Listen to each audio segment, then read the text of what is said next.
Yeah, no doubt. And how do you see that fight playing out, the second time around? Similar to how it went the first time, or do you think Miesha maybe takes it into the second and does something a little different? I think they'll both change game plans a little bit. I think Ronda's going to keep going with what works for her until it doesn't work. Miesha did get some great positions in their first fight. And then Ronda was able to kind of come back and capitalize on those. So it'll be interesting to see what kind of game plan they each come in with, and if Ronda sticks with what she's done in the past and what's worked so far. Miesha might be able to catch her in something or drag it out a little longer. I'm not very good at predicting fights. Actually, I'm the worst, so I just don't. What did you think when Anderson Silva was knocked out? I mean, that was definitely a shocking moment for a lot of people. How did you feel seeing that? I actually didn't see it live, so I was at one of my students' their wedding. But I heard about it, and I was, refreshing my Twitter feed and making sure that I knew what was happening, because it was obviously a fight that is a huge fight. And I'm not surprised that Anderson was fighting as he was fighting. I think a lot of his game was getting in his opponent's heads and really making sure that they knew that he wasn't scared, that they could throw anything at him and he'd roll with it, whatever. And he's known for that. He's been doing that for years. And I think that Cris caught him with a great punch.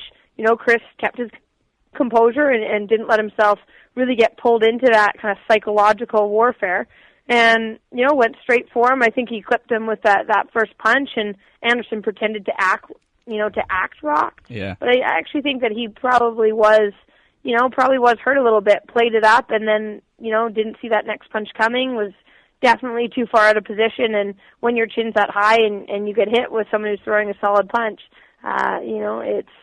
there's not much you can do at that point.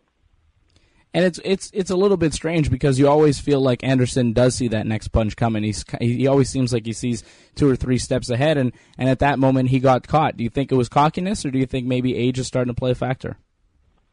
I think it was, I think when people are talking about it, it's taking away from the fact that Cris knocked him out. It wasn't like he just decisioned him or, whatever. He picked his moments, he took his time, and he landed the shots when he needed to.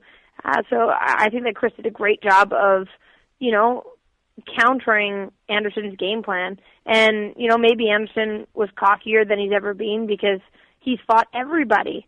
And maybe he's just kind of bored in the cage, just like, I can do whatever I want. I'm going to get the win. I don't know what his mindset is because I'm, that's not my fighting style. But that's kind of what I think is either, one of two things. He is either just so bored that he's just messing around, or, maybe, age is catching up. He's slowing down a little bit. But that being said, he's an amazing fighter, and, I think he's going to come back and just be more focused. You can only be on top for so long being untouched before, you kind of need that eye-opener, I think, to realize, I do need to either re-engage myself or step away from the sport if you're that complacent. Should be interesting to see where he goes next. Now, another Brazilian champion that looked really good this past Saturday night, Cyborg Santos, getting the win over Marloes Coenen. How do you think Cyborg looked, and how do you think she's looked post-suspension? Does she look smaller to you?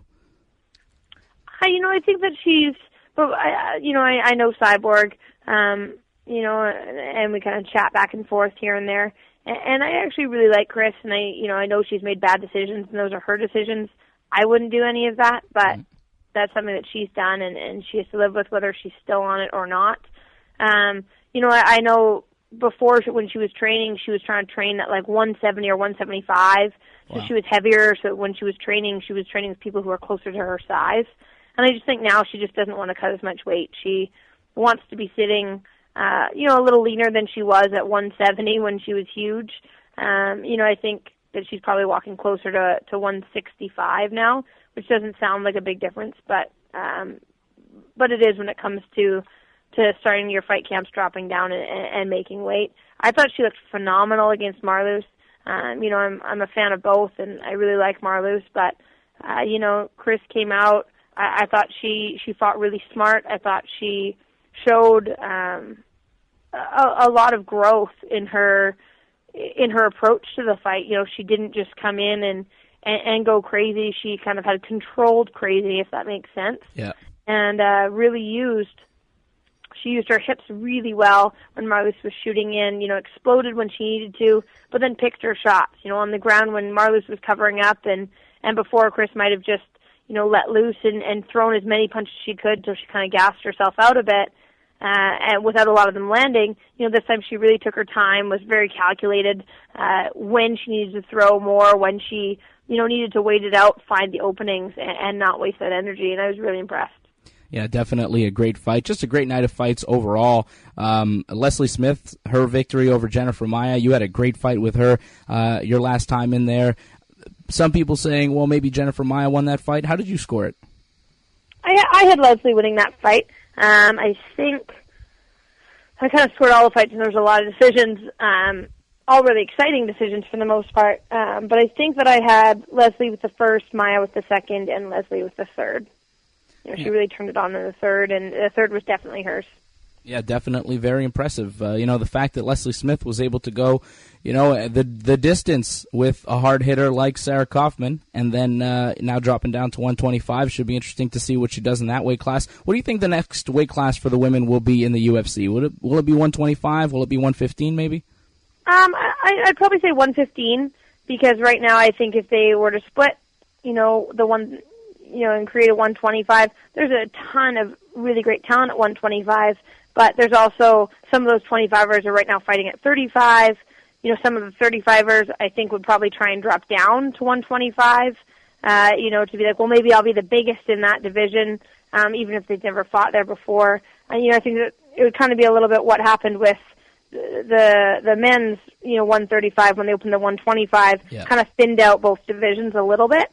So until there's that time to build it up, I think you would see a lot of people jumping from one to the other, or coming up or going down, whatever they do. I know that I'm a 35er, so if they opened 25, wouldn't matter to me. Just more girls fighting, more exciting fights. But I think that probably the next step for the UFC would be to get a 115, and there's some crazy talented 115ers out there. Now, can you go back to Invicta and take fights there if there's nothing going on in the UFC, there's not enough fights, or once you make your debut in the UFC, are you full-time UFC? I'd like to be full-time with the UFC and stay active enough that I don't need to go anywhere else. Now, that being said, I think that they have a pretty kind of open, you know, they give permission to fights. They will okay the fights and the matchups. So it's really all in their hands. I'm not 100% sure. You know, I'm just excited to be fighting on the 28th. And we're excited to see you finally. A great Canadian mixed martial artist, Sara Kaufman, taking on Sara McMann, August 28th, UFC Fight Night on Fox Sports 1 in Indiana. Sara, thank you very much for taking the time. I know you've got some training to do. Have a great training camp. We wish you the best of luck, and can't wait to see you fight again in 6 weeks' time. Thank you so much.